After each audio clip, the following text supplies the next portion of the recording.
Right, I checked the rainbow coloring thing. I think I know exactly the order the game wants us to proceed Natural. here. It fits perfectly, so I'm assuming that is the correct order.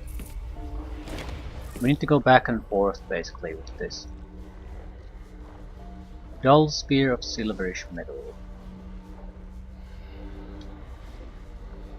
Yeah, we start with the removal of left. Lurid red. Retrieval right. Or return right. Blazing orange. Right removal. Dull orange. Front return. Bright orange. Bottom removable. Shining yellow. Back return. Cool green. Back remove. Brilliant blue. Bottom return. Indigo. Front remove. Violet, deep violet hue, and then the violet left return.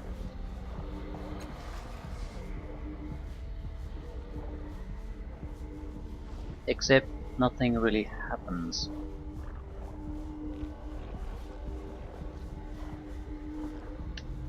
Right.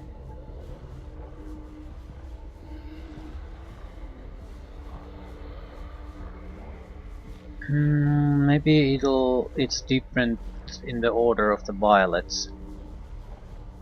Because it would have to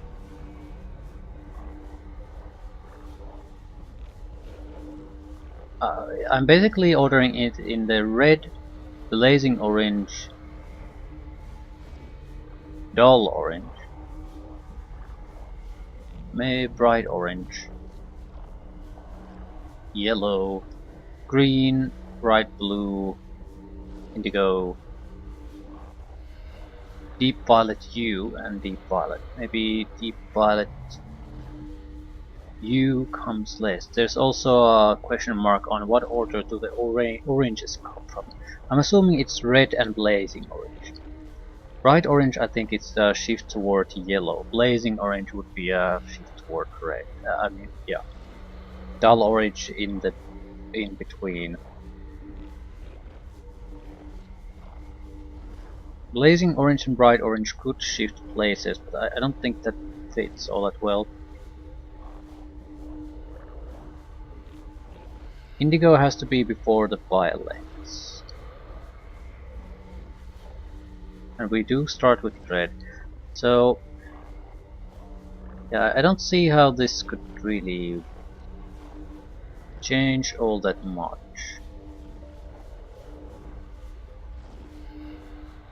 Yeah, I don't see how this could change. It has to be green, has to be blue. Indigo and dark violet could shift places, but that doesn't particularly work. I don't see how this could go any other way.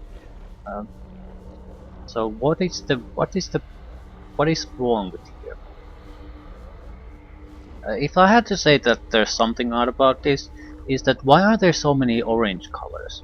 There's like 3 oranges, but there's like a single type of blue or a green or a yellow. So there's a suspicious amount of certain colors versus others. I still think my ordering is right. It can't be any other way because it has to alternate between the removal and returns. It has to. There's no other way to get around that. So in one column we have bright orange, dark violet, blazing orange, cool green, and indigo. And in the other we have dark violet hue, lucid red, dull orange, bright blue and brilliant blue and yellow. You have to switch, alternate between the optics, starting with the red, ending with some kind of a violet. Indigo is a mixture of blue and violet, so it has to go before the violets. The problem I have with this, I suppose, is that there's the 2 violets and 3 oranges. There's a suspicious amount of those. At the same time, the only thing we could really switch is the bright or blazing orange and bright orange. But brighter orange means that it has more yellow in it, so it has to go before yellow. Blazing means it has more red, so it has to come as red. So I don't see that I'm incorrect in this order, but why the fuck doesn't it work?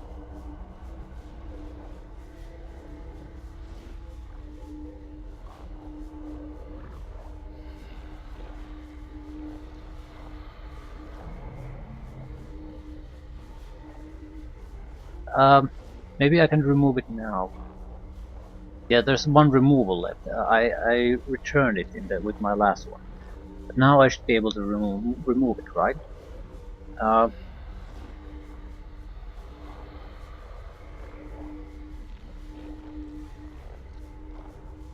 Front opening. The sphere deepens to a deep violet hue.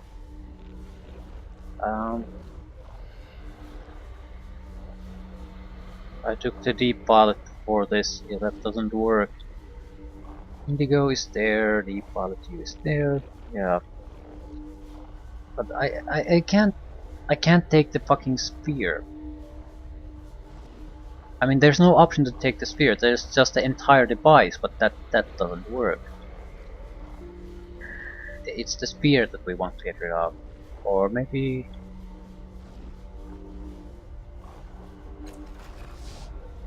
Crimson Dawn greets the Seeker. White Dusk seeks the search, and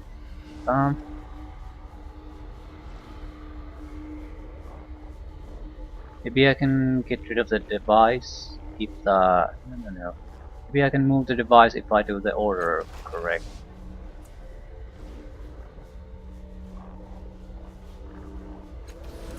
Maybe I need to do the order and then step away from the device, because it's assumed that I have the sphere. So let's try that. I feel there should be some kind of reaction of something. Okay. Start with removal. Left. Lurid red. Right. Right. Front. Bottom.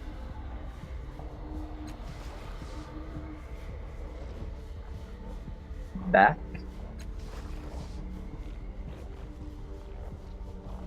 Back. Bottom, front, left.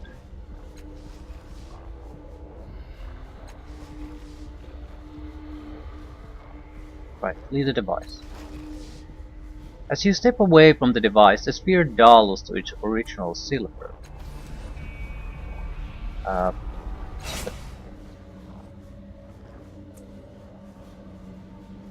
that was different.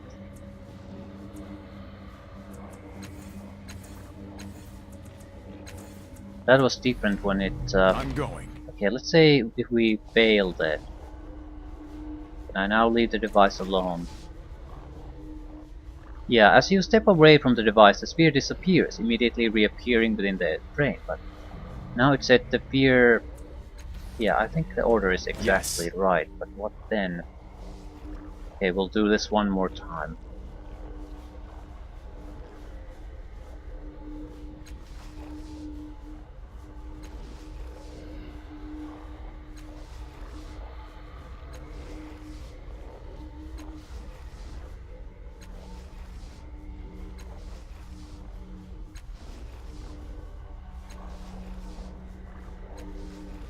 Right.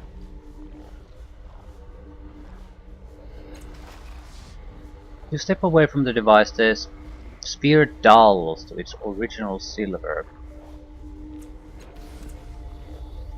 Of course. So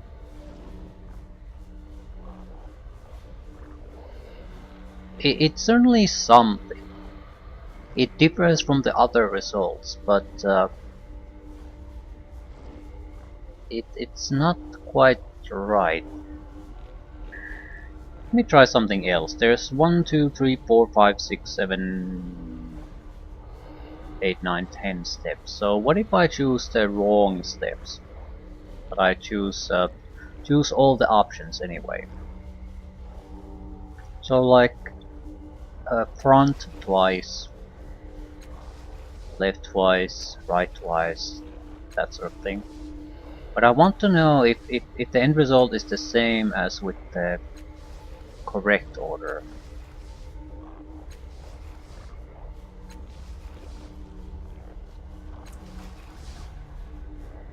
Yeah, it's basically an indication that you did the correct amount of changes, but you got the order wrong. But without a doubt, I'm certain that the coloring is right, as given by the inscription. Crimson Dawn greets the seeker. It's not really crimson though. Violet Dusk sees the search end. I think something's wrong, but I don't understand why. Does it starts with crimson though. So lurid red, I think. It would have to be a mixture of purple, violet and red. We don't really have that.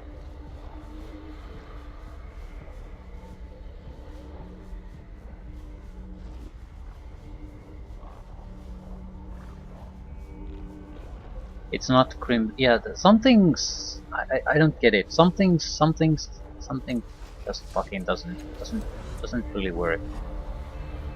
And I don't know what it is. I'll let that simmer.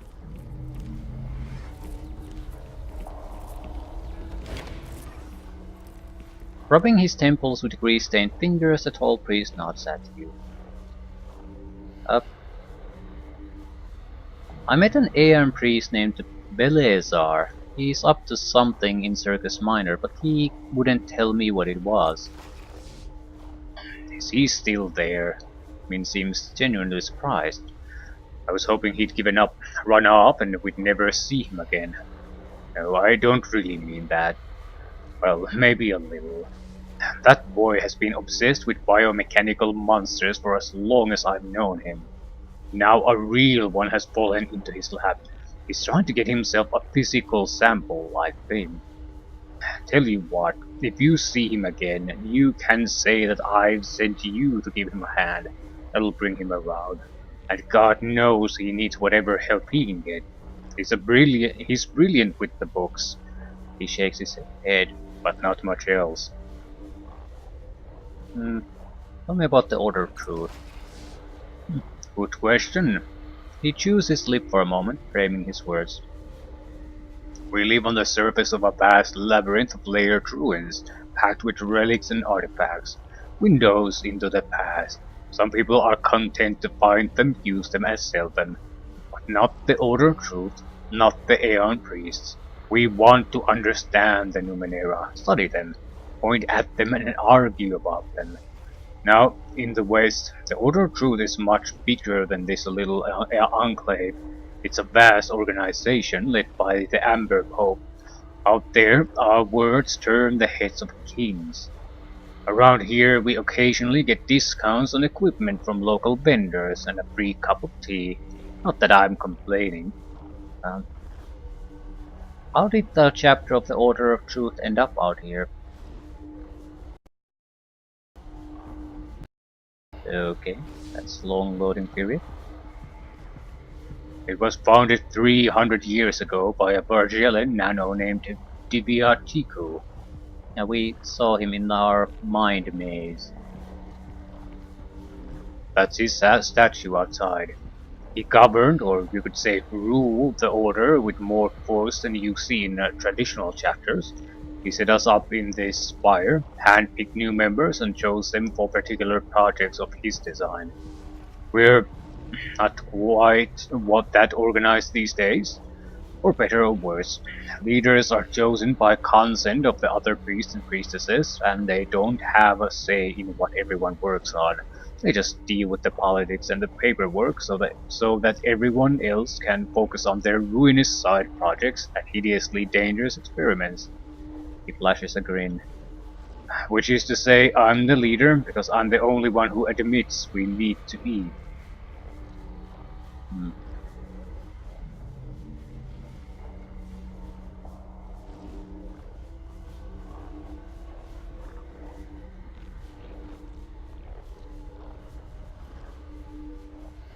Really though, is food so much more important than knowledge? Yeah, it sort of is. It's a requirement so other people can focus purely on research type of stuff. So yeah, it is. Leadership is a lonely path. That's sort of a true but probably an empty thing to say. Leaders get a huge amount of shit poured on them.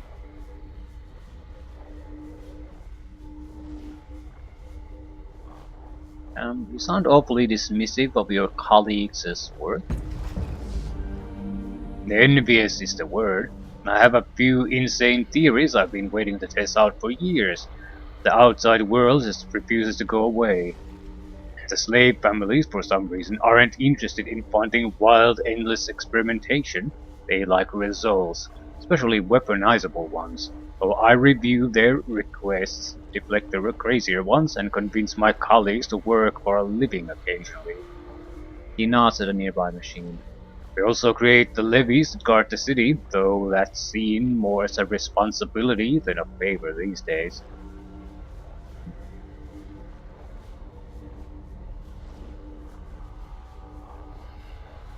We can again say our opinion about these things.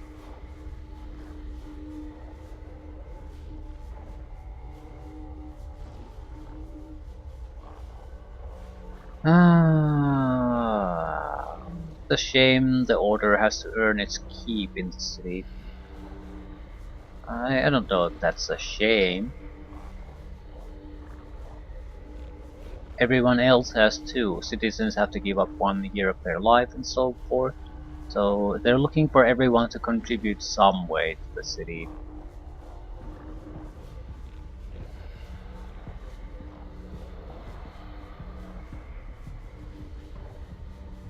Follow your own interests and funding will follow. Surely not. I mean, definitely not. There's a limit to how much research for research's sake you you can get away with. I mean, even in maybe areas that people usually don't view as in any way leading to any practical results in or applications. You can't research as anything. You have to at least justify, even if it's just within your area, that the research you're doing has some kind of worthwhile reason. I mean, if it's some kind of a research that there's 1,000 years of a different type of articles or essays and research papers written on it, there's no fucking point in you making another one. I mean, you have to have to be able to at least justify, like you have a different angle that might be able to squeeze something worthwhile out of this. So yeah, I can't really say that do what the fuck you want and the funding will follow. It won't, and there's a good reason for it. At least it has to contribute to the take into account what has gone previously into the research. So you, even if you aren't some kind of a super genius that leaps the science forward for the next generation, you still have to at least contribute something add to what people have done before. So it's not just pointless retreading of old ground.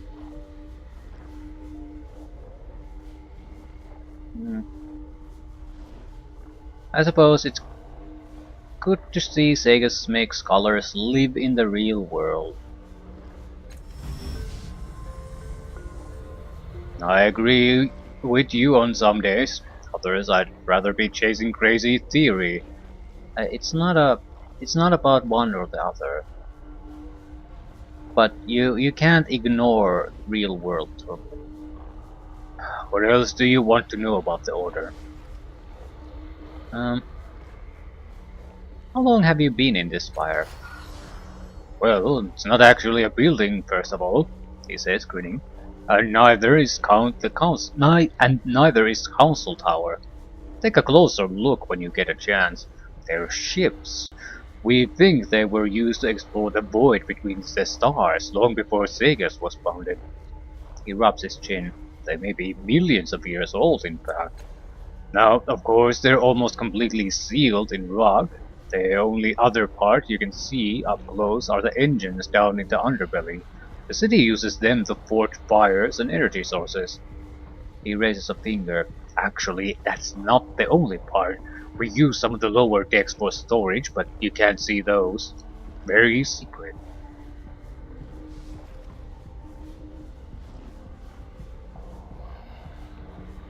Are there a lot of Aeon priests in the Segas Cliffs?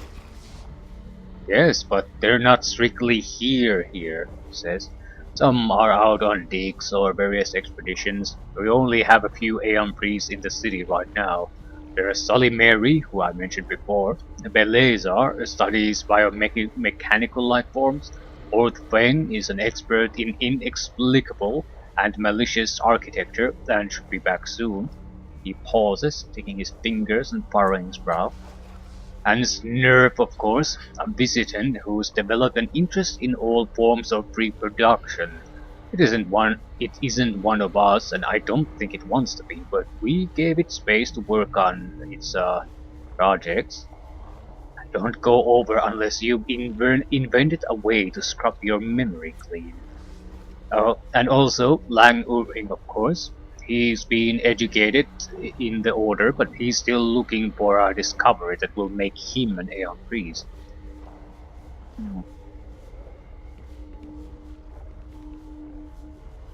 I saw Diviatico inside the clock in Circus Minor. Your founder was the changing god, or a casa. Min squints at you, then sees the ceiling. It's possible. Diviatico's behavior matches the stories I've heard about the changing god, but he hasn't exactly shown up to pick up where he left off. If you're right, maybe he just lost interest. Maybe he got what he wanted.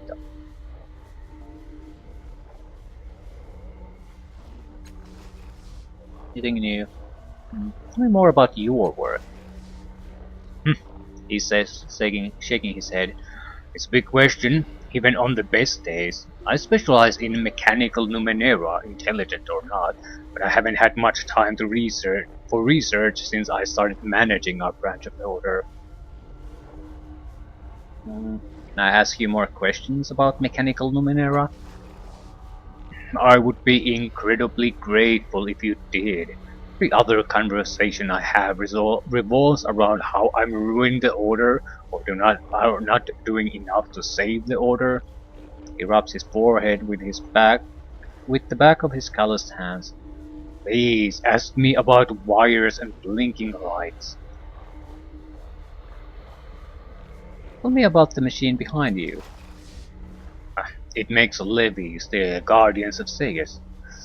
Our records say that Diviatico found a similar device in the ruins of Acopelagia, far to the north. He convinced the city that a local version, a modified one, would be of use. In order to become a citizen, everyone in Sega's Cliffs, even the ones born here, give a year of their lives to the machine. It uses that borrowed time to create a living.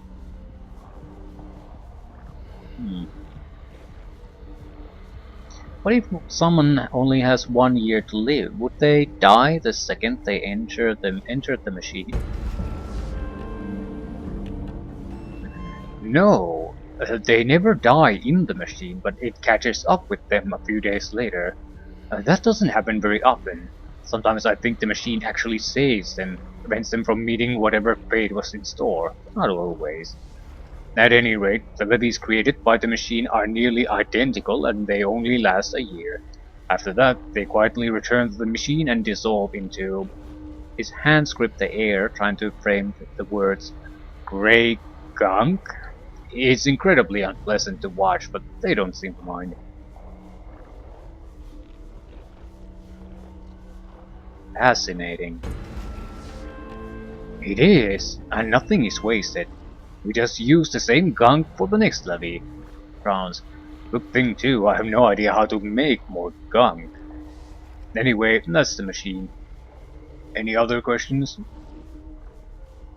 No. Well,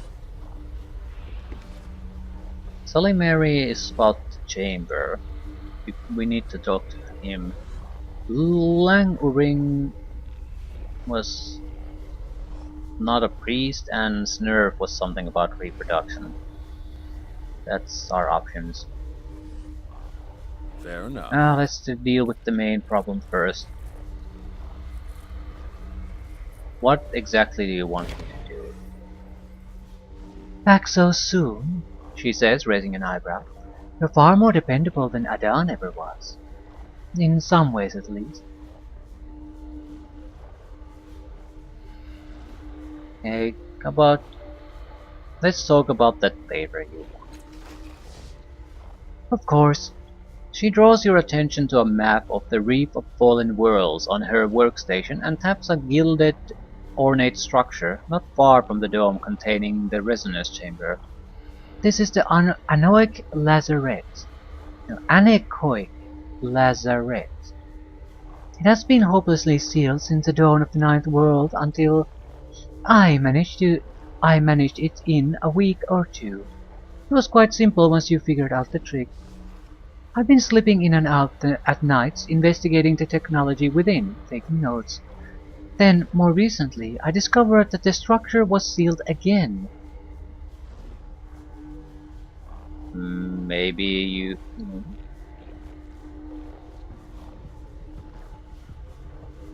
Do you think one of your colleagues is responsible?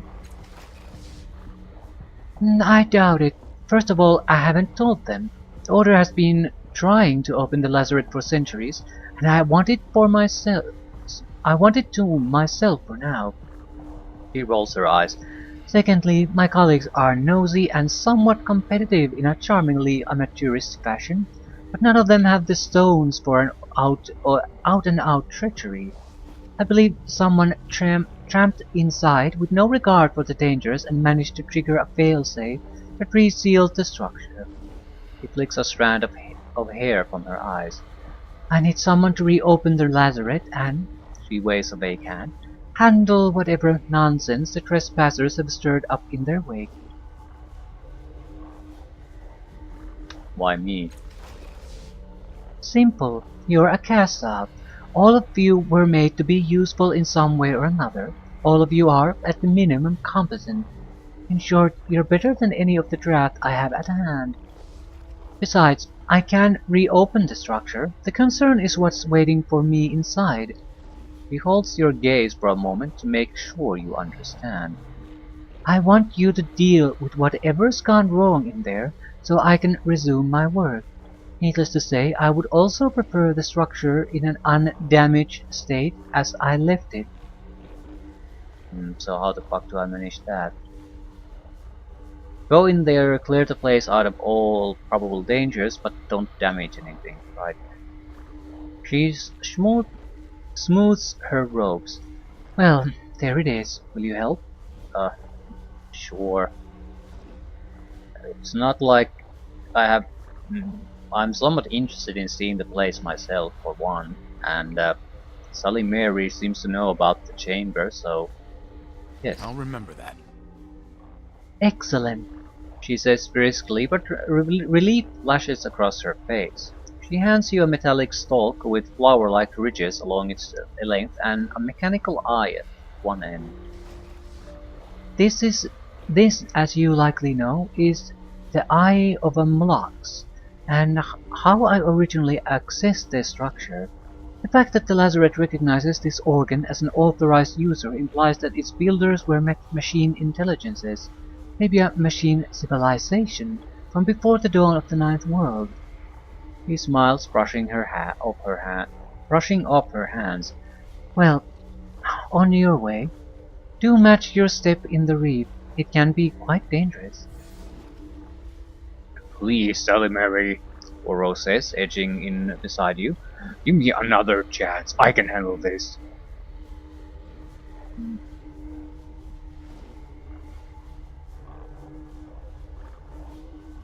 Uh,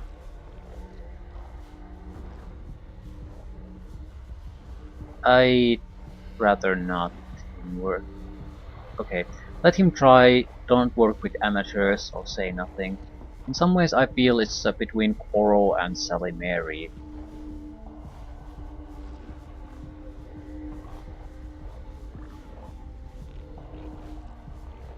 I'm not looking forward to another group of people basically messing things up for me. I don't work with amateurs. Koro's fist clenches, but he otherwise continues pretending you don't exist. Sally Mary says, looking between the two of you. Sally Mary considers you both, then sorts through her work table, picking up a metallic eye. You're welcome to try, Koro, she says. She hands the eye over, but holds on to it when he tries to take it. This is your last chance, she says. If you come back empty-handed, you had better be dead as well. Trembling, Koro pockets the eye and leaves, eyes downcast.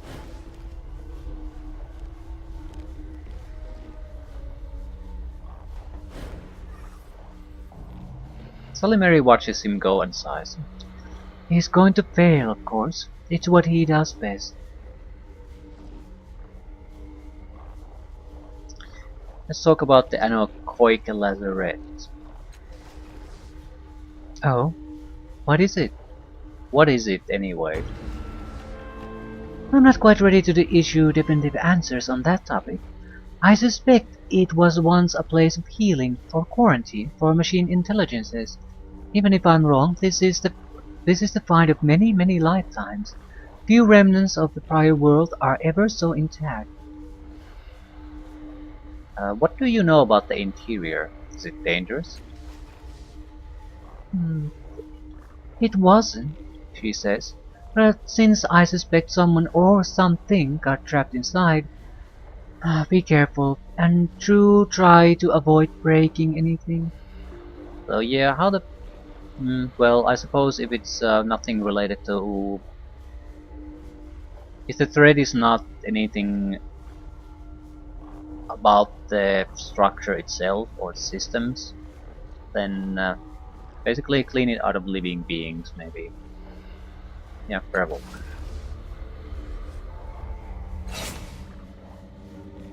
Anechoic lazarette. Alright. Right, Lang Uring.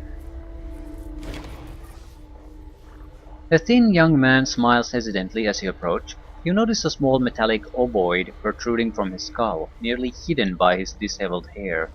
The fingers of his left hand tap nervously on his leg as he speaks.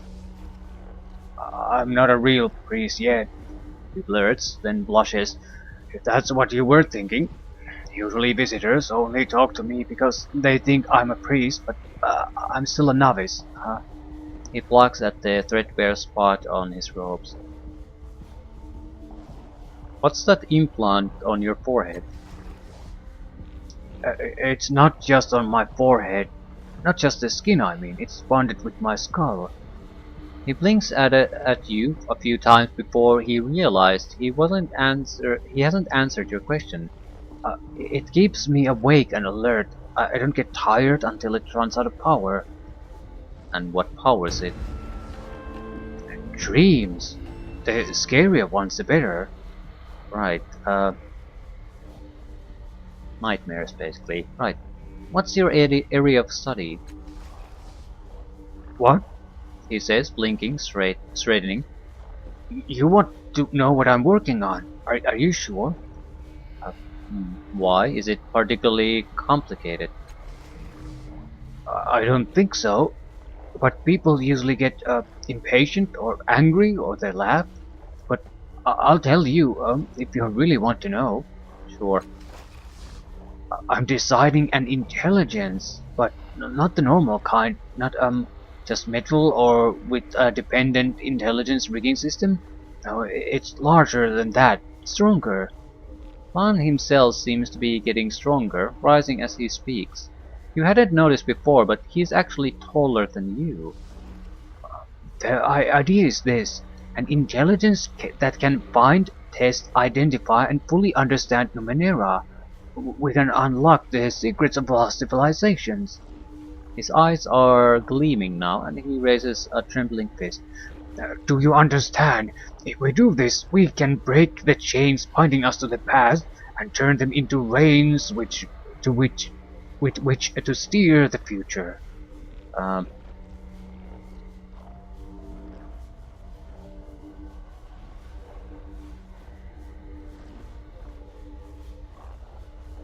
I can't help noticing that your plan is long on rhetoric and short on specifics.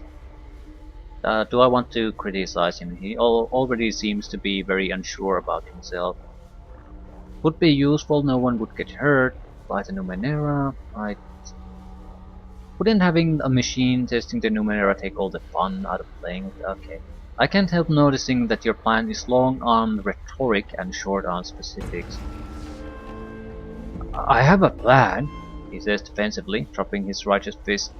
But it will take more time and money. The fervent gleam slowly fades from his eyes. It's only a theory though, for now. I don't have the funding, not yet, but I've been studying machines with Min when he can spare the time, and he likes my ideas even if he thinks they're impossible. I think he's disappointed I'm not a real Aeon priest yet.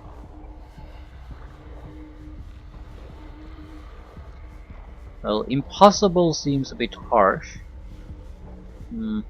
Don't you want to be one? Oh yes, that would change everything. Only full Aeon priests have access to the Order's funds. I can use them to build a full prototype. Min might protest, but he'll understand once I get the design right. Lan licks his lips. They're dry, almost leathery. I just need to get it right, that's all. Yeah, but that's the problem, isn't it? Getting it right. What exactly do you need to become an Aeon priest? You have to make a major discovery. A mystery that's remained unsolved for a long time, but I've spent too much time on my own research. He looks down at his feet. I haven't gotten anywhere. I'll tell you something about something I've discovered. You can claim it as your own and become an Aeon. Why would I do that?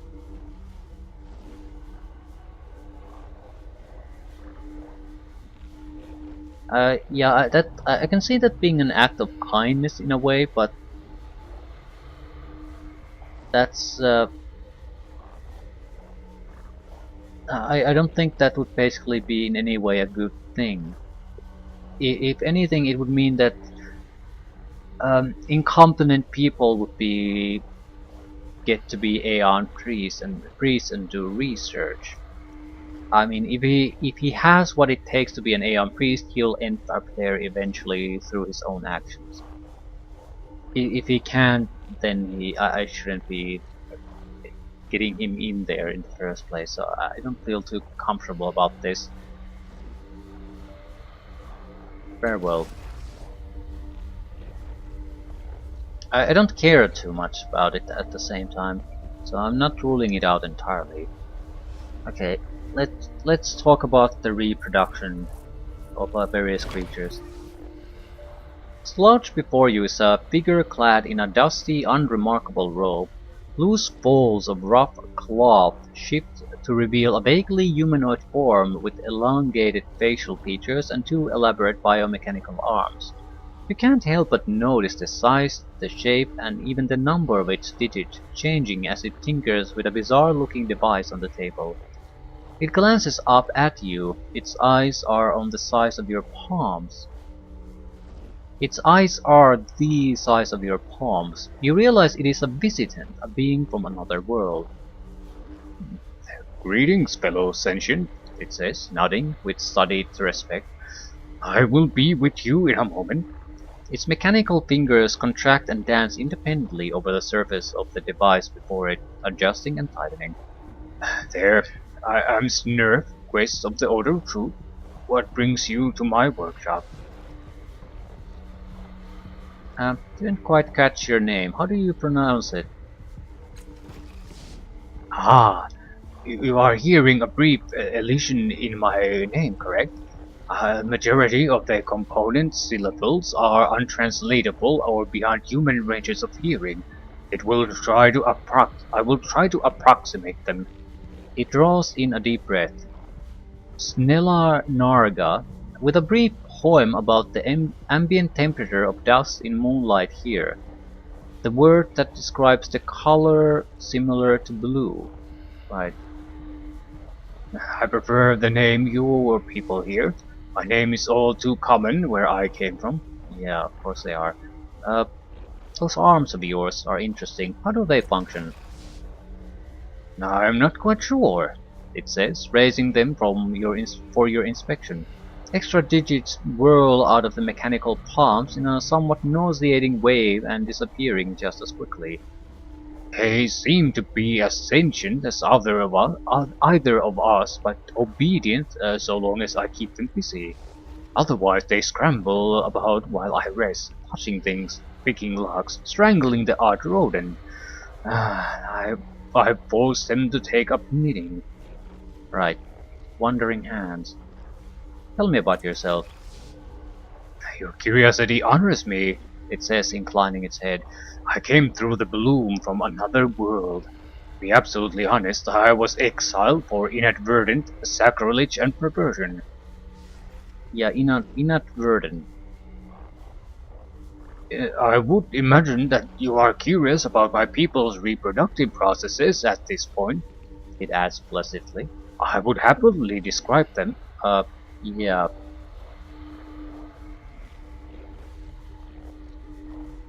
The more detail, the better. Certainly, it says, beaming. No detail shall be spared. It is rather a complicated topic, however, so let me know when you're ready to speak at length. Let's get on with things. Deprived of the layer of sociological complexity, the process is quite simple, the president says. At a certain age, my people ceremonially choose a limb for removal. The limb is grown into a new being. Children, in your terminology. This is where matters get more complicated.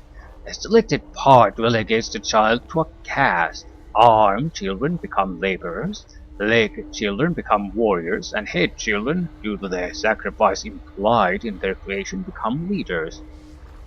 Snurf studies its metal hands.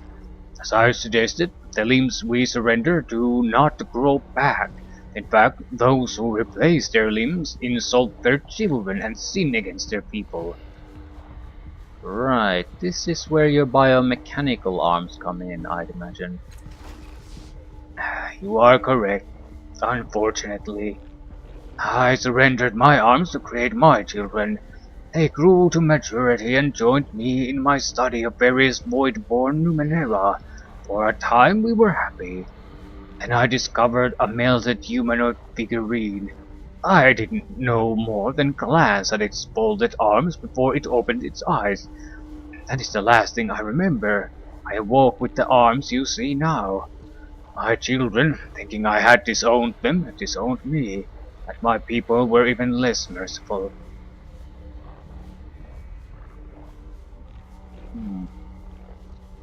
Wasn't fair of your people to punish you for an accident.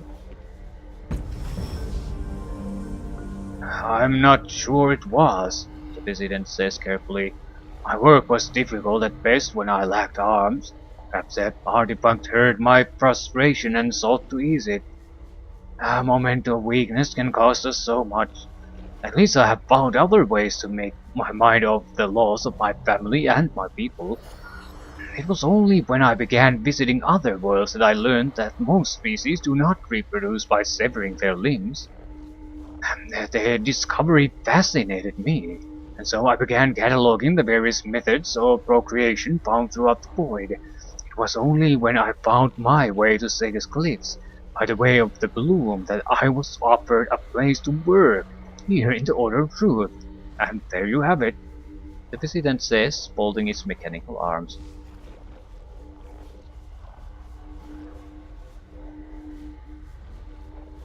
Tell me about one of these reproductive processes you find so fascinating. Calirails. Oh, they are brutal creatures formed from organic and inorganic substances. They do share certain characteristics with my people. They do not have genders and reproduce by expelling an organic mass deep into moist, fertile soil. The mass eventually grows into an autonomous being. You ever make it with a Nevajin? Asked Tybeer.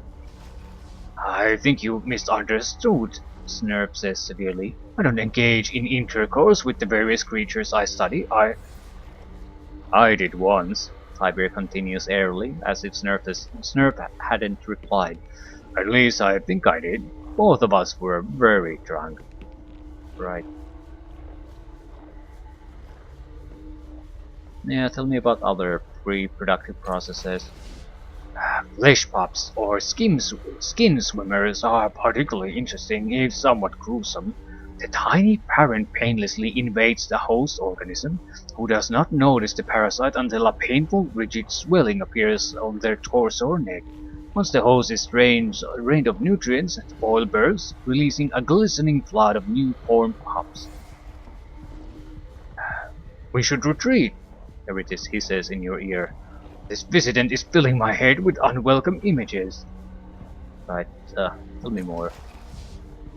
Zeo March, also called rot blooms, repel their prey with venomous stingers and plant their fertilized eggs directly into the corpse. In little more than a week, their children are born, thrusting up through the decaying, yielding flesh like flowers in bloom. Will we be here much longer, dear? Daylight is waning after all. I apologize. Is the topic making you uncomfortable? Don't be ridiculous, Callisted says. It's simply that I despise lectures without visual aids. Of course. Tell me some more. The human method is particularly fascinating and intricate. It involves... It trails off. Oh, I beg your pardon. Please, do go on. Really? The visitant says, surprised. Is this your first time hearing about human sexual reproduction? Assume it is. Go on. I'm listening. Gladly. Human sexual reproduction at the simplest level requires genetic material from all of the partners, which can range from 2 to 29. At the beginning of the ritual, the partners often remove their clothes, masks, and expensive shoes to reveal their flesh to the other members and any watching deities. Pardon me, but are you alright? I'm listening, go on.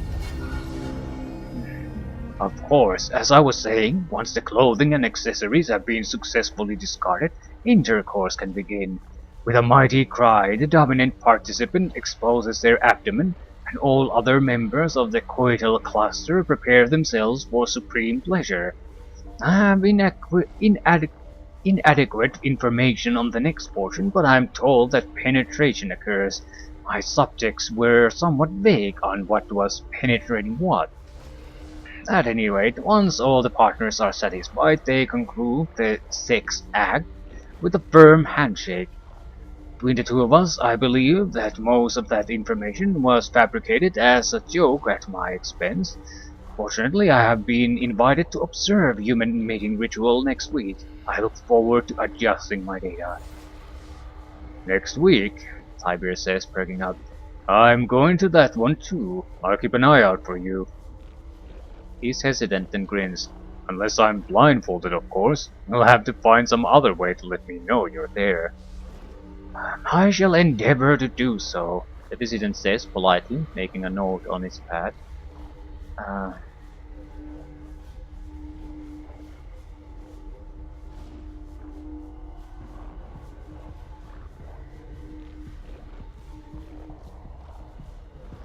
How do I get an invite for this ritual?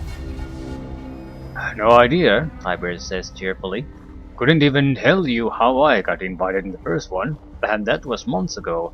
But I'll try to whisper your name in the right ear at the right time. The visitant straightens.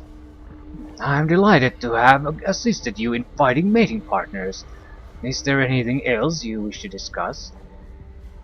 Right. More stories about reproductive processes? I must decline at the moment. In truth, I find all of them fascinating. We could be here all day. Okay, what's the device you're working on? A minor project of mine, it says, with a self-deprecating wave. Something to widen the boundaries of my research. It scans for unknown reproductive processes and displays them for further study. The device clicks to itself. Watch. A transparent image of two goat-headed humanoids appears over the device. At first it seems they are wrestling each other. After a moment you realize your mistake. Copulating marks. Fascinating. The visitant begins taking careful angular notes in an unfamiliar language on a scroll beside the device.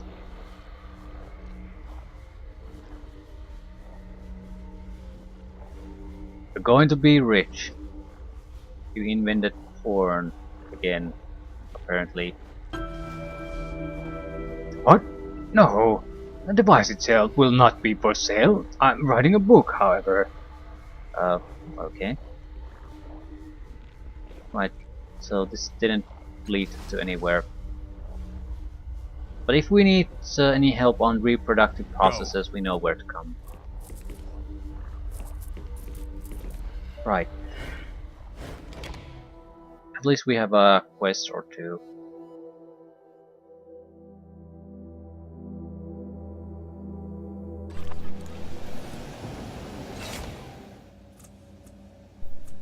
Borrowed and lost, beloved slave, Anekoikalazare.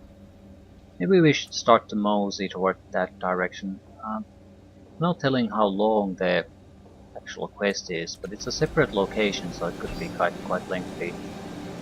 I think I'd rather talk to people, try to see if I can collect additional quests, then head toward the reef. I don't think there are that many people in this section, though. I mean, there's basically the thicket, and then there's the government area here, and that's it. If you want a job done right.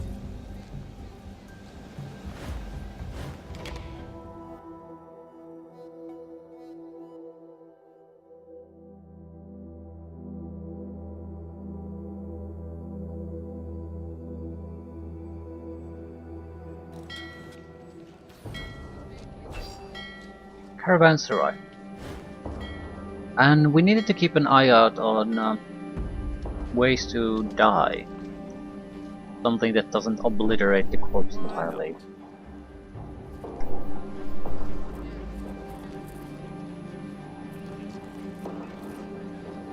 Yes. Silver orphans. The spherical pod is made of a silvery metal interlaced with ribbons of energy.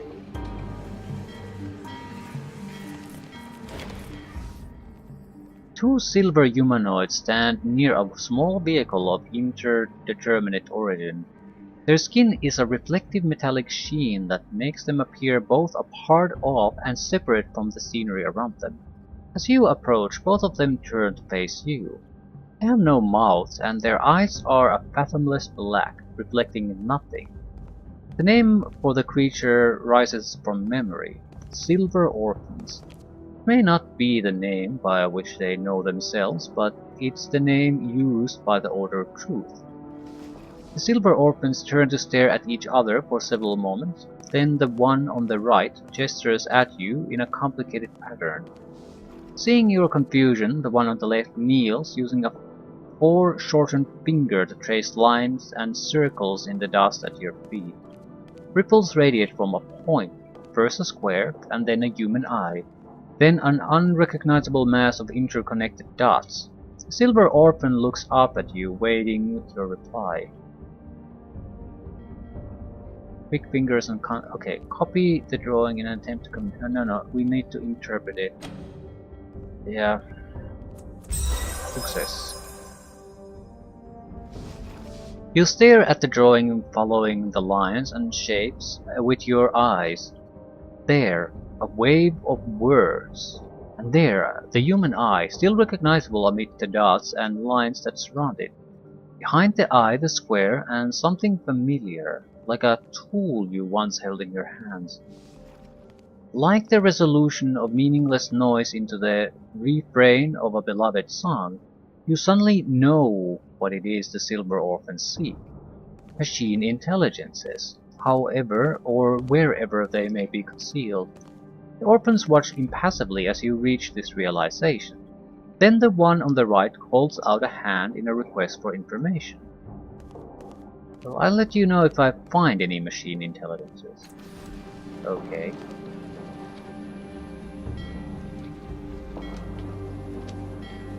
His synth panel lies flush with the ground. You can see no way to pry it open. Look out below! Above! Sideways! Packed bundles of sealed urns line the area, waiting to be taken into the city or loaded onto a ship. Omadon. Cultists. Memovira Guard.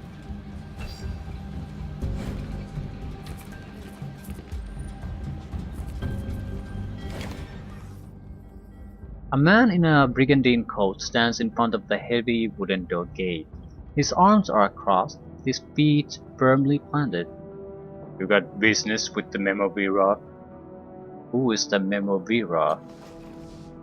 She's the boss lady of the Bloom. Been in charge for about 10 years. Couldn't tell you what the title means, but there's always been a Memovira. His eyes narrow. And if you had to ask that question, you ain't got business with her. Tell me, what exactly is the Bloom? It's been referenced multiple times already. It's a monster, a stinking tumor the size of a city, full of veins and cysts and sacs that folk can crawl around inside. Sometimes they lead to maws. His sunken eyes gleam as he speaks the word. If you give them what they want to eat, they'll send you to another world. Or not, if they decide to feed on you instead. Okay. What's on the other side of the door? A road. It goes down to the side of the cliff toward the Bloom. Nobody gets by unless the boss lady gives the word. So, anything else you can tell about this Memovira lady? Nobody crosses her, not even the council. He waves a dismissive hand at the passers-by. All of these poor plodders are scared of her, and that means they're scared of me too. Go work for the Memovira, son. That's what my dad told me. You'll never be anybody in this life if folk ain't scared of you. So you're from Six Cliffs? Born in Cliff's Edge. House where I grew up fell into the sea a couple of years back thanks to the Stitcher. May the black three bugger him with flaming pricks. May the black three bugger him with flaming pricks, of course. Join up with the Memovira and serve 5 years in the Bloom. Gets into your head, Bloom does. Whispers to you, tells you to do things maybe. His eyes gleam. When the boss lady found out, she sent me out here. Doesn't seem like we can go anywhere. This doesn't even seem like this is an actual door. Takes us here to this for some reason. I don't know. Why is it closed anyway? I mean, if a lot of people have come through the bloom to this place, I mean, they have to come out of the bloom somehow into the city. So is this the only connection or what?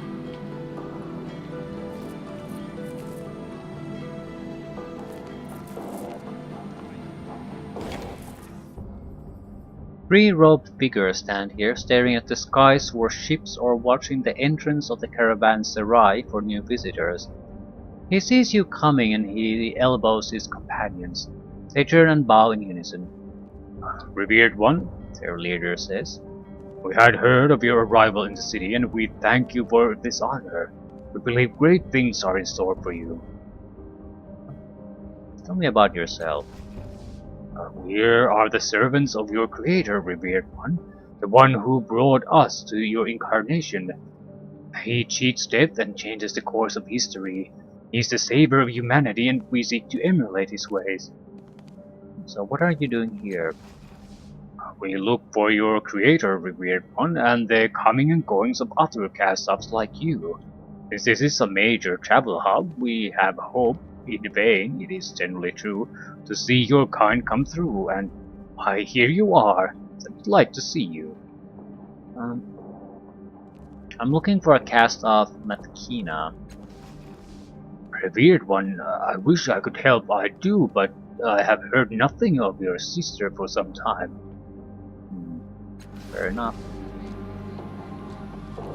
Omadon. This robed man turns a golden bespectacled gaze and winning smile on you. He seems a charming enough sort, but it's clear he wants something from you and is perfectly willing to take it. Politely and with absolute guile, of course. "At last.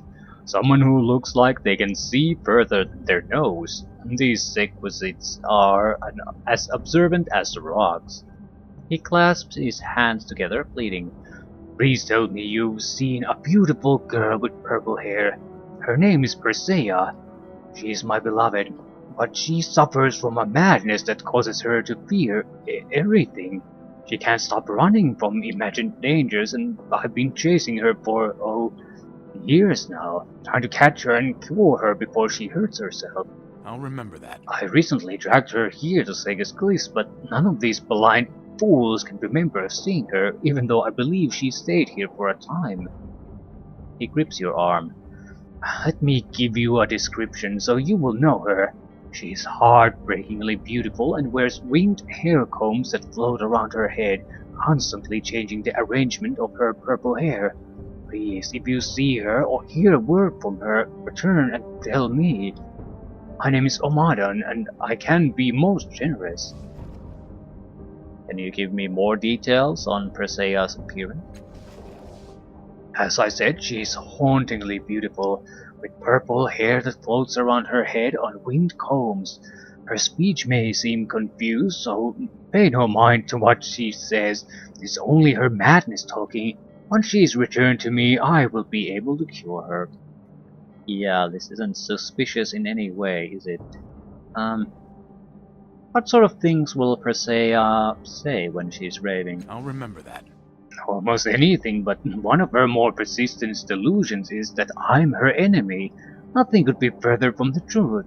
When she's in her right mind, she loves me as I love her, but when her madness is upon her, it is more painful than truth can say." Right. Of course. I will never in a million years tell where Persea is unless I basically get to talk to her first. To basically make up my own mind about this situation. I mean, Omadon could be telling the truth, for all I know. It's not impossible by any means, but it's based on his word alone, that's incredibly risky to basically tell where Persea is. We could try to hunt her down, though. How did you and Persea meet?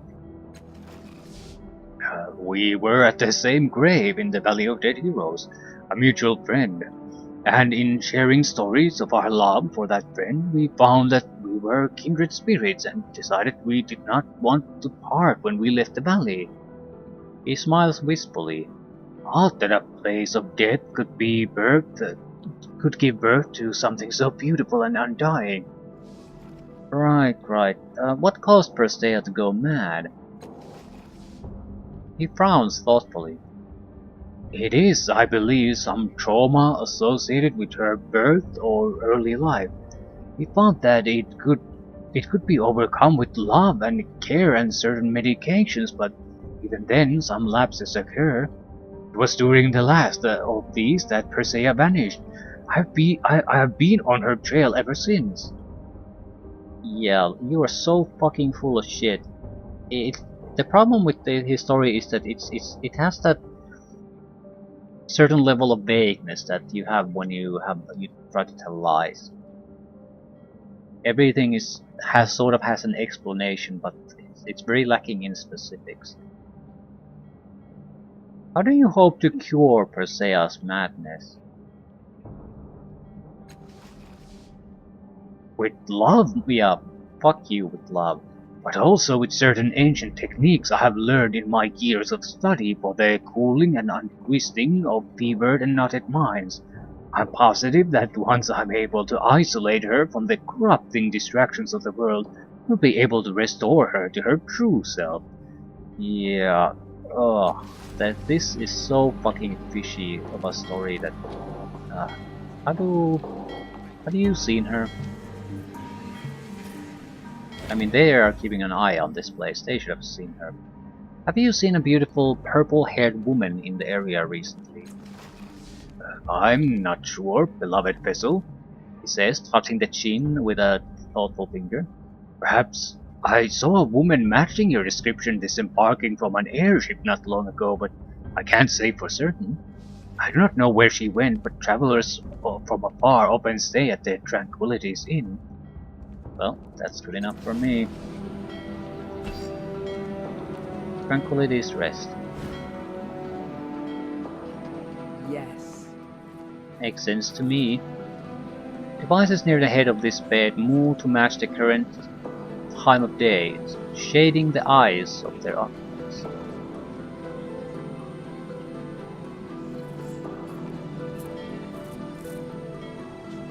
Oh there.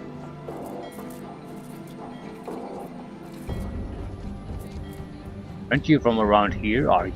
Neither am I. Ooh, there's a thing we can use. Folding screens provide the illusion of privacy to room occupants. This is not a real thing. All right.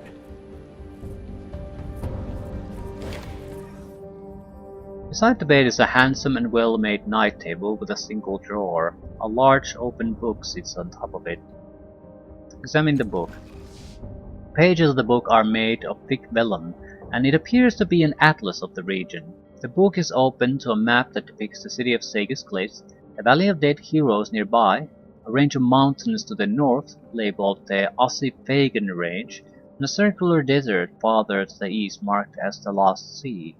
A thin strip of fabric has been placed between the open pages. A second fabric strip marks another place in the book. Try to judge the age of the book. The book doesn't seem new. Its pages are worn from frequent use, but that's all you can discern. It might be anywhere from 10 to 50 years old. No dates are stamped on any of the pages. Look for names of nearby settlements. Besides Sagus Cliffs, you only see a few other cities and towns. In the center of the circular desert are a large blue dot labeled the Oasis of Marajolios, and a smaller dot immediately next to it, Jerboa. On the far side of the desert is another city, Hareth. On one end of the Valley of Dead Heroes is a dot labeled the Necropolis. It's unclear whether this is a settlement or just a site of interest. Okay, examine the page marked by the other fabric strip. You see another full-page map, this time representing the region called Augur Kala. It seems to be located somewhere to the northwest of Sagus Cliffs, and it's defined by a massive ring of mountains labeled as the Clock of Kala. The mountain range is so perfectly round that it was almost certainly engineered by artificial means in the distant past. Several cities and towns dot the landscape, but the largest and most prominent is named Sada Imidu. After a few moments, you turned back to the map of Sega's Cliffs regions. Examine the night table. The table is finely made and has a single drawer. Open it. The drawer appears to be locked, but you can hear something rattling around inside. The noise is faint but constant, as if the object were alive. Let's try to pick the lock. Okay, which one of you? It's you, right? Definitely. I'll take a guaranteed success, because if this fails, there are only option left is to smash it open, and that probably isn't gonna go well. Even if it succeeds, it'll cause a fuss. After a bit of effort, you hear a satisfying click, and the door opens soundlessly. Making a note. Inside you find a small ornamental comb that looks like a jeweled insect. In fact, it is a jeweled insect, a biomechanical marvel that is very much alive. The pincers seek to fasten themselves upon locks of hair, and its wings allow it to hover around the wearer's head. Several strands of hair are still included in the comb's pincers. They are vibrant purple. It's a quest item. The floating comb and the purple hair match Omadon's description of Persea. It seems likely that she stayed in this very room and probably not long ago. Okay, let's examine the book again. Sega's Cliffs, Valley of Dead Heroes, Lost Sea.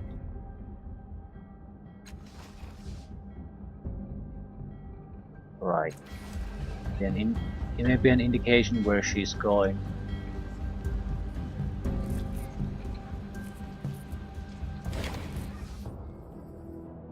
A woman as tall and graceful as a willow steps forward to greet you. She bows, then looks down at you with warm gold-fleckled eyes. Welcome to Tranquility's Rest. I am the proprietress Tranquility. Are you looking for a place to take your ease? As she speaks, a sense of delicious calm comes over you, and you find yourself wanting to agree with her. There's nothing you'd like better right now than the peace and solitude of a quiet room. You begin to wonder if the sense of peace that surrounds Tranquility has something to do with the way she speaks. Her voice is low and rich, and she appears to be modulating it in some way. The technique is subtle, but the effect is profound, calming you and making you feel a little sleepy. You're using your tone of voice to calm me. Is that something you learned? She raises an eyebrow. Very few people notice that. Well done. I'm indeed manipulating my voice. When I opened this place, I wanted to make it the most relaxing hostel in the ninth world, and I worked to make every aspect of it soothing, even my voice. She smiles mysteriously. Another talent of mine has been helpful as well. What other talent?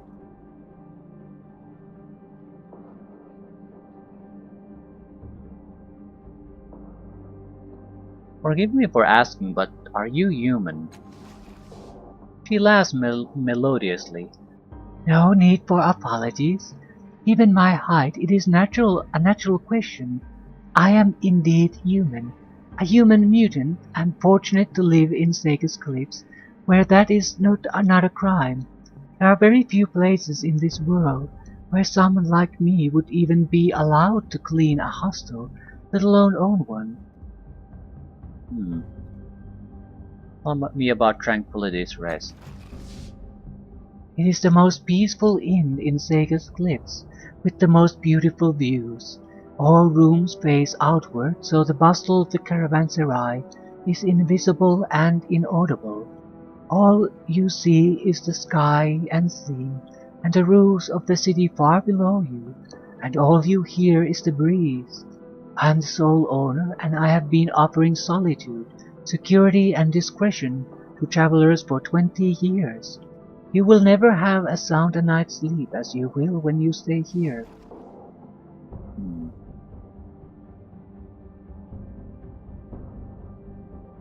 Could you use your calming abilities to put me in a trance? Why would I want to? She looks bemused.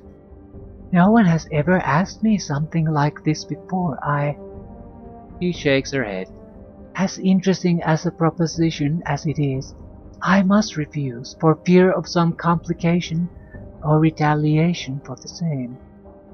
Um, Please, I promise you to hold you blameless if anything goes wrong. Aren't you curious to see what will happen? Uh, I don't know if I want to use extra skill here.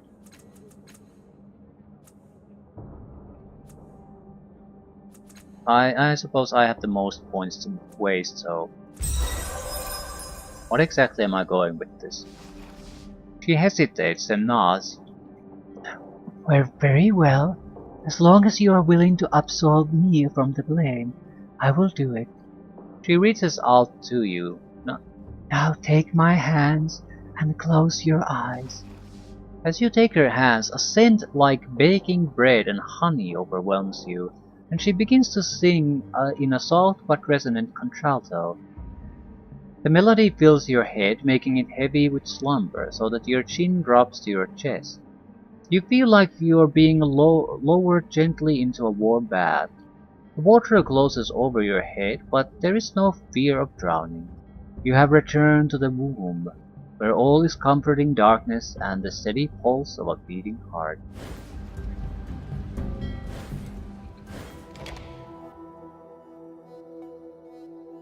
So it's a path to the labyrinth.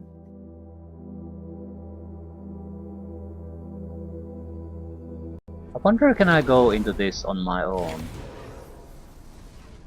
You're looking a lot more well rested than you usually do.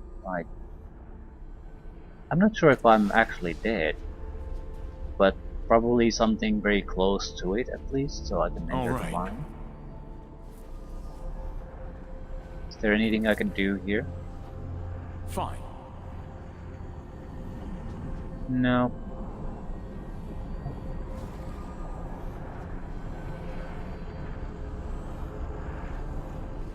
I wonder what's required for me to do anything about any of these. I can only look at things at the moment, Let's go. but I have to find ways to deal with the sorrow fragments, for example. I wonder what's the thing that changes things.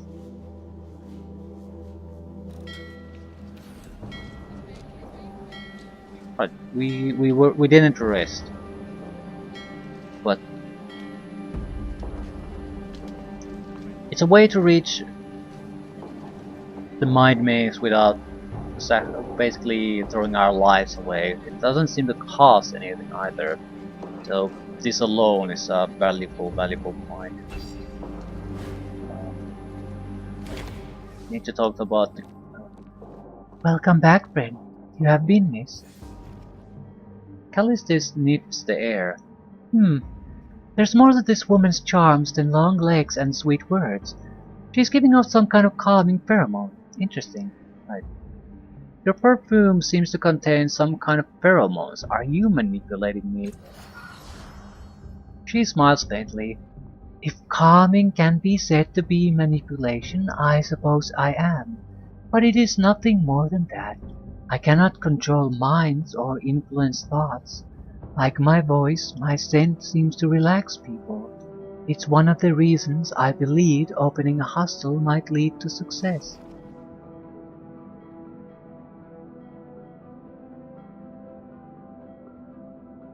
Right.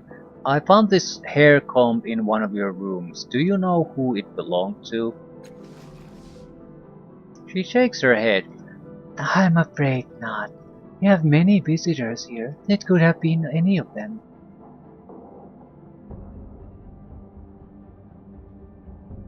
Right. On it. I have my doubts about that.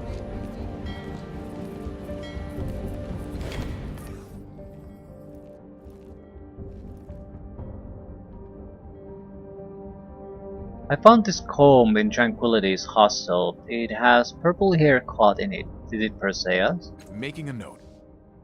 Yes, that is one of her combs. Incredible. He takes it from you with great care.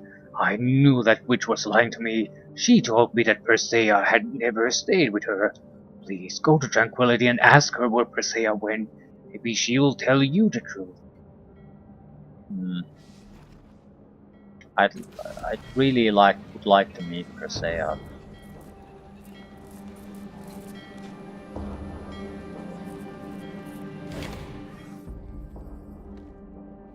Right, I found a comb in one of your rooms and I showed it to Omadon. He's sure it belonged to Persea. She's been here, hasn't she? Tranquility looks down, embarrassed. Yes, I lied to both you and Amadan, and I'm sorry for it. But perhaps you'll understand when I tell Persea's story. Making a note. Amadan may believe her to be his one true love, but it is obsession, not love, and it has made a monster of him.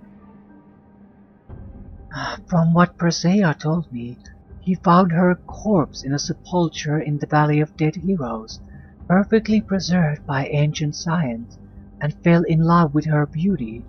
His foolishness might have ended there, except that Amadan had ancient science of his own, and he used it to wake her from death. He seemed to think this unasked for resurrection would make him a hero in her eyes, and that she would fall instantly in love with him. But she was unnerved by his fervor. She explained that she did not share his feelings. He wouldn't listen. He saw her disgust as a passing madness. Persea has fled from him ever since, but he is relentless. Tranquility looks up. Do you see now why I helped her? Why I lied to him and to you? He's hounding the poor girl, Tiber mutters in your ear. She wants nothing to do with him. Shameful behavior, and that's me saying it.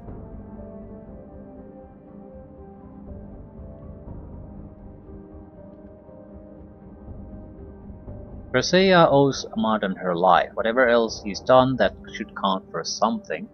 Yeah, but that's not saying much. Yes, love can't be won through obligation. It must be given freely. There are both. I would agree with both these sentences. But as I go, I'll go with number 2. Tranquility breathes a sigh of relief. I'm glad to hear you say that. What do you intend to do now?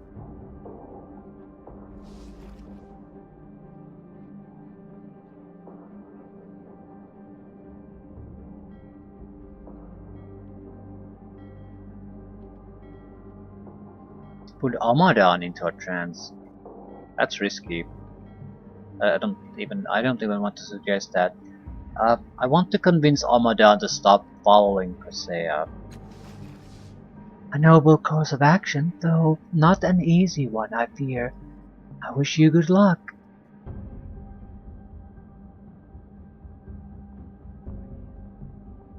Where is Persea actually going? I'm sorry. The less people who know, the better. Fine.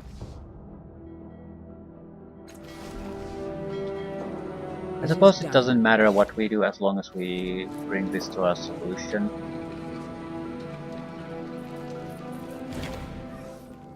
I'm not 100% sure about this.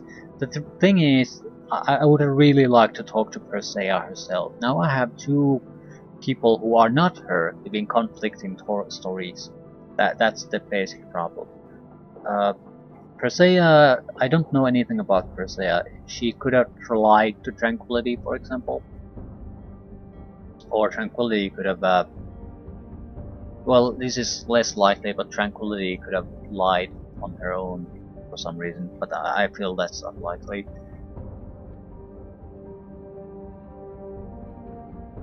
Anyway, so what's our story going to be? Tranquility told me that you are the reason Persea is on the run. She hates and fears you.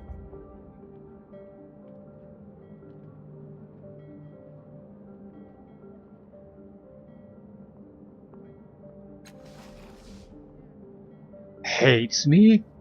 His shoulders sagged. She's hardly given me a chance. I gave her life. She should be grateful. Instead she wants like I am some monster. I think we have to choose our words carefully here. Do you really want someone who doesn't want you? That's not much of us saying. I mean, a lot of people don't necessarily have all that super powerful feelings to each other when they initially meet. Sometimes things develop, so that's not saying much. If she says she doesn't love you, then you should believe her. Do the right thing and let her go. Yeah, that's sort of similar as the first one. I'm not saying you shouldn't accept the fact when someone says they don't love you, but again, things change. You're clearly a man of great abilities. Why waste your time chasing a woman who doesn't appreciate them?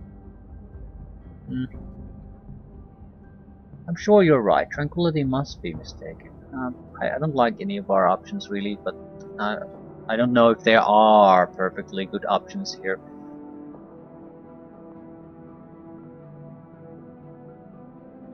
I mean, if I basically say she's not worth it, I don't think it'll make much of a difference because he's already obsessed with her. So, and I'm basically a stranger. He's more than happy with her. I think we basically want to choose option 1 or 2. You really want someone who doesn't want you. If she says she doesn't love you, then you should believe her, do the right thing and let her go. I think number 1 in many ways is actually the best one. Do you really want someone who doesn't want you? Because it opens up another path. If someone doesn't want you, it doesn't necessarily mean that it's all over for good. It also basically allows you the logical option of maybe if she really dislikes something about me, maybe I can change. Maybe I can get rid of that part or improve certain other parts so she'll change her mind. So make her want you. Do you really want someone who doesn't want you? She must love me. I freed from her from that terrible place, from death itself. She just doesn't know it, doesn't understand. When I have her back, I will prove it to her. You don't know her like I do. Nobody does. Okay. So yeah, I didn't think this was gonna go well without persuasion anyway. Persea of your dreams doesn't exist. You are chasing a real woman who hates you. There is no happy ending here. I'm not sure if I want to say that, but I don't think I have much of an option here, so we'll have to just go with what we have. I think Persea of your dreams doesn't exist. That's probably true. They usually don't. You're chasing a real woman who hates you. There might be a happy ending there. But I think the important part would be to get Omadon to realize this current situation. That he has this weird version of the Persea in his mind that's not real Persea.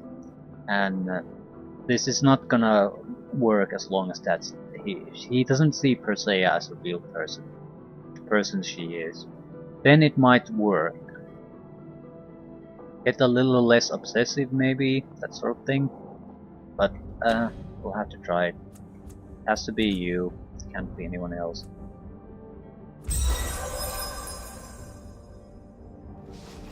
For a long moment Omadon looks like he's about to punch you, but then he turns away. You're right. My Persea was the one who slept. The one who woke was a stranger to me. And I have tortured both her and myself by trying to force her reality to match my fantasy.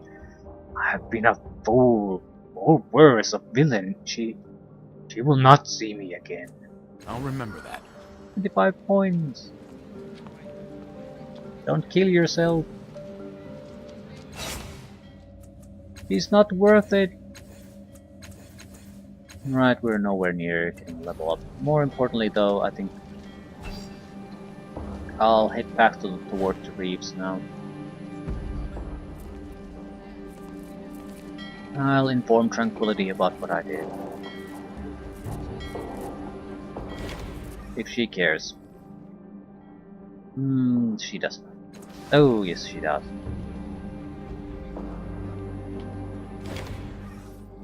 I convinced Omadan to give up looking for Persea. That is wonderful news, She says, her eyes shining. you done her a great kindness. We'll see. Or will we? Probably not.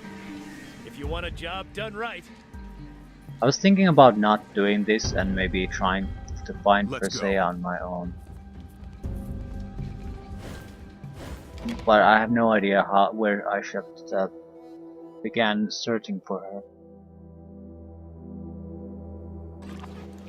And in some ways, these personal relation problems aren't usually all that much of an interest to me. I feel there should be the people involved should basically solve their own problems.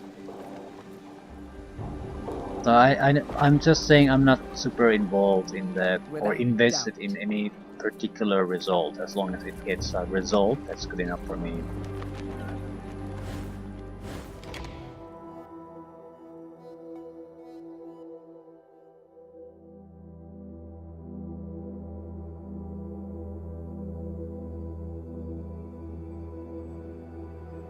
Let's look at our equipment. I think I have enough funds to upgrade something. Yeah, 100. I could at least get shields. Give a medium weapon to you.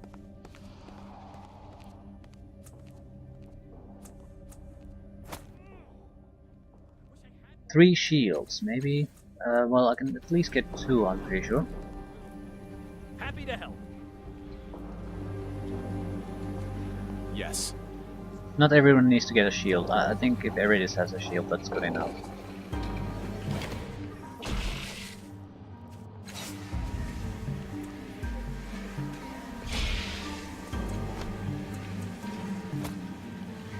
Right.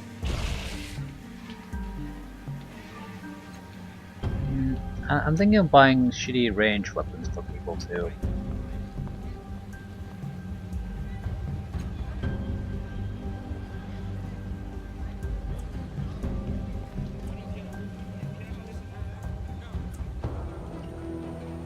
Currently it's a little bit of a waste of money though. I'm not I think I would basically pick them up if I kill people with ranged weapons instead of buying them. They're not super expensive, but I'm pretty poor, so I can't afford anything expensive.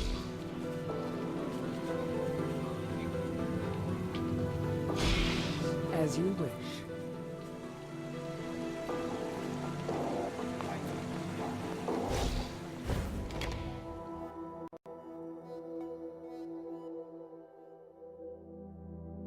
We shouldn't be getting a level up out of this quest either. Usually there are about 25 experience points per quest. Right, we'll at least have to complete a couple before we can expect anything decent. Unless there's a fight. Fights provide more.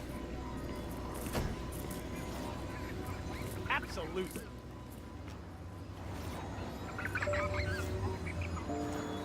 Oh, let's try... Naturally. Why are you stuck there?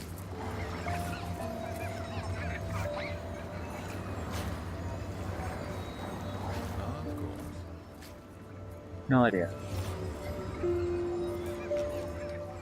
Go.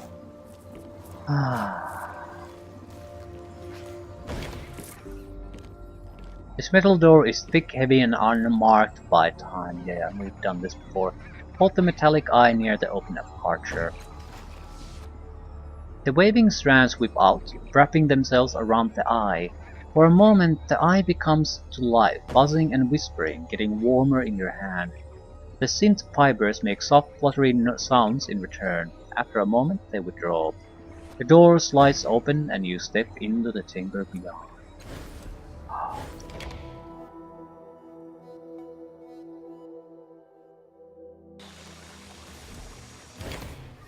Oh. A cluster of hunched creatures awaits you. This dark room smelled of rust and blood.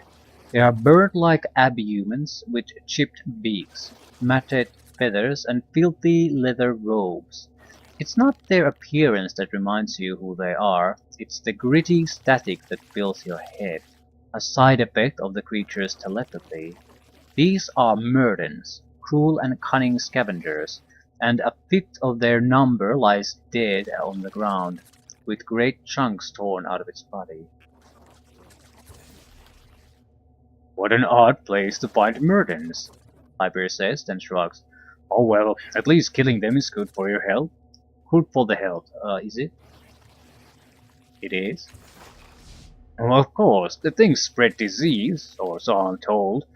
If you don't fancy a fight fight to the death just now, we could try parley. Just know that they'll attack if you back them into a corner. Or if you show even a hint of weakness, good luck. The largest Murden straightens, eyeing you, snapping its beak once, twice. It seems to be waiting for you to speak. You also notice the stealing glance at the door you just came through. They want to leave, yes. Do I want to force a fight?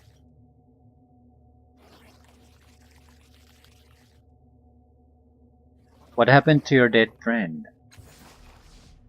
The Murdens shriek and toss their feathered heads at your words. The largest one swells beneath its robes, popping out his down like a threatened bird of prey. And yet none of them will quite meet your eyes. The largest one bares its talons at you, hissing and clinging static of its thoughts intensifies. Throw your weapons to frighten them. I'm not raising my fucking arms and make myself vulnerable to these creatures. The lead Murden cocks its head at your daring. Bursts of static through your aching head hint at the creature's silent laughter. The other creatures glance uncertainly at each other.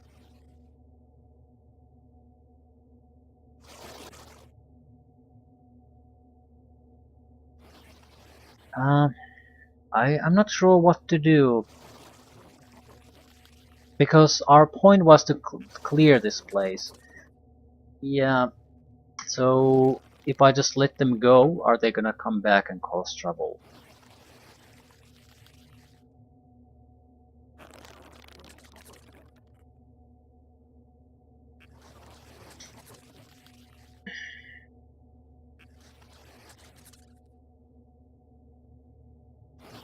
Persuasion. Step aside. Maybe they want to leave this place. I don't have a lot of intelligence, right? So this could not work all that well. But we'll see.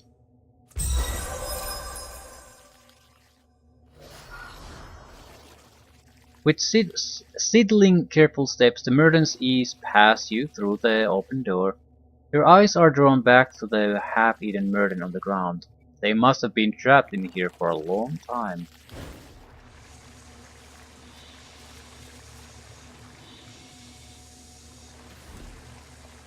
Right. So, I leave Let's things go. here.